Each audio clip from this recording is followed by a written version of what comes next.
here with finals duelist, split top 2, got 5 boxes looking duelist. Aaron Levy's only loss beat him twice looking duelist, bro. Bro, what'd you play? What's your name? How'd it go? My name's Austin Jones. I split in the finals. I didn't want to play against Millennium again. He waxed me in Swiss. That's fair. I wasn't about it. Played Rescue Ace. I loved this deck. As soon as I saw the Azamina cards, I was like, that ad Hydrant, sign me up. Sign me up. Yeah. Dude, well, your deck looks sick. So let's just dive into it. Let's see what it is. It's really nothing special, to be honest. But we'll start with the race. Saying that, but it has traps with exclamation marks in it. Thanks, sir. Obviously, airlifter and another way to airlifter because it's airlifter. 2 hydrants, 3 impulse. This card was great paired with fire engine. A lot of times on their turn, they'll activate a monster effect. I can bring this out and then bring out an airlifter and have 2 bodies to start my turn and then So an emergency. It's really good. I tried fire attacker, but don't play fire attacker. But no. Only 1 turbulence. I really don't need the second anymore. Never came up. 2 preventer, good. 3 emergency. I know one of the guys at the YCS played a called by here instead, which I kind of understand, but I just want to play the game. Brother, like, that's it. I'm trying to play 3 emergency. That's what I'm saying. Like, I just want to play. That thing dodges imperm. I don't know if you've heard. Exactly. I don't know if that guy's heard, but it dodges imperm. You know what doesn't? Yeah. Call Most of the time you Binder. make Little Knight first anyways, but like, yeah, that card's... If you don't have it, a lot of times it feels like it's bleak. The field spell, obviously for follow-up, and then alert and rescue. So nothing crazy right there. Then we have the other ways to the race cards. So we have 3 bonfire and a poplar to get OSS. That's literally it. I mean, I know it seems weird, but you need engine to play the game, and a lot of times you can just push through stuff with engine. Like, you don't necessarily have to like have a ton of hand traps. We play 3 deception because this and any race monster is full combo. Then 3 wanted to add Black Witch to get some more deception or OSS, whatever it calls for. 2 Black Witch. You could probably get away with 1. Like, a lot of times I'll side out 1, especially when I go second. Like, when I go second, I take out a Black Witch and 2 deception because they're just so neg whenever they get stopped. I like having in-engine cards like that, though, that you can take out. Right, yeah. You know you can take out all the time. Yeah, and then, you know, obviously the OSS and then the Azamina spell. Yeah. Then we have the non-engine. It's pretty standard. Coming up next. 3 imperm, 3 impulse. Play 2 impulse in the deck because that's awesome. I don't know. These cards are pretty self-explanatory. I mean, they're just good. They're so good. Ash, same reason. But this is the one that's like up for contention. It was pretty good today, but it helps a lot with Fire King boards. It's really, really good against Tempai, obviously. But like, honestly, you could probably swap these out for Fuelos and it'd be fine. It's kind of just a preference. Like, this is probably the most flexible slot. I would always play these though, because Impulse will very often destroy because of all the traps. Dude, I know a Tempai player playing those too. I don't know if you've heard, but he was kind of cooking me up last weekend. Yeah, it's definitely... Exclusively when he activated that card. I mean, between the traps and that card, it's hard to play through all that. And then we'll go to the extra deck. Obviously, we just play 2 Super Poly targets. We play Mud Dragon and Garura. Pretty good ones. Yeah, Mud Dragon's nuts because if you can make it, you can protect all your plays and don't have to do a lot of fancy stuff. You can just call fire.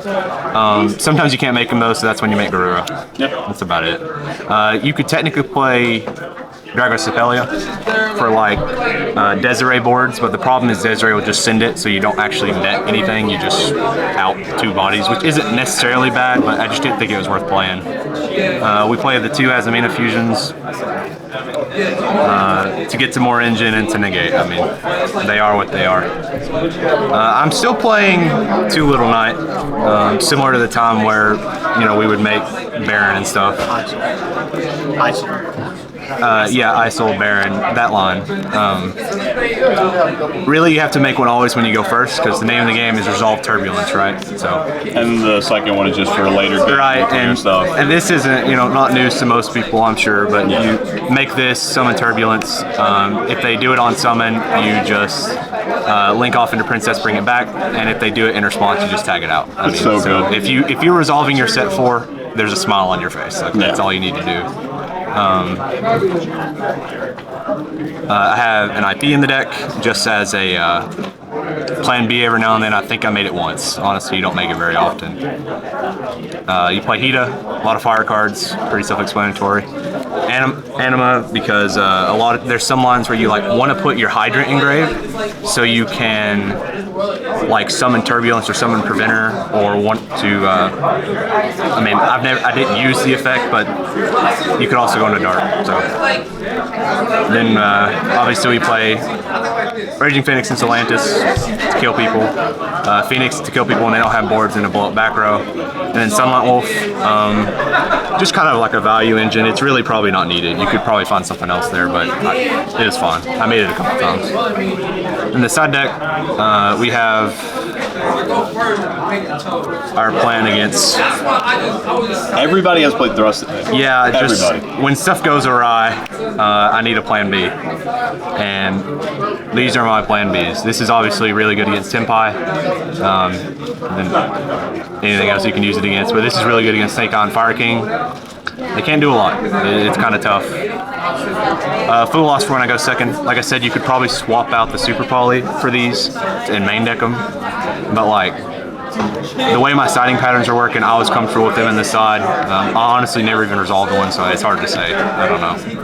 Cosmic, back row, good cards. The Millennium deck, for example, that would be very good if I got to use it.